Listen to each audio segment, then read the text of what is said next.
केंद्र सरकारच्या पीएम गतिशक्ती या महत्त्वाकांक्षी प्रकल्पांतर्गत नेटवर्क प्लॅनिंग गटाच्या 89व्या बैठकीत राज्यातल्या बदलापूर कर्जत मार्गावरच्या तिसऱ्या आणि चौथ्या मार्गाचा विस्तार आणि कार्यक्षमता सुधारण्याचा निर्णय झाला। या महत्त्वपूर्ण निर्णयाबद्दल मुख्यमंत्री देवेंद्र फडणवीस यांनी पंतप्रधान नरेंद्र मोदी यांचे आभार मानले आहेत। या प्रकल्पामुळे विविध ठिकाणांदरम्यान कनेक्टिव्हिटी अर्थात दळणवळण वाढणार असून स्थानिक आर्थिक विकासाला मोठी चालना मिळणार असल्याचं मुख्यमंत्र्यांनी म्हटलंय। दरम्यान पीएम गतिशक्ती अंतर्गत नेटवर्क नियोजन गटाच्या काल नवी दिल्लीत झालेल्या बैठकीत रस्ते, रेल्वे आणि मेट्रो संदर्भातल्या एकूण 8 पायाभूत सुविधा प्रकल्पांचा आढावा घेण्यात आला।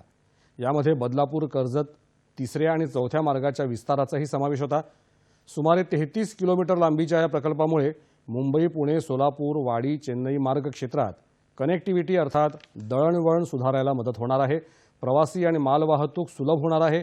या प्रकल्पाचा बदलापूर, वांगणी, शेलू, नेरळ, भिवपुरी आणि कर्जत या शहरांना फायदा होणार आहे।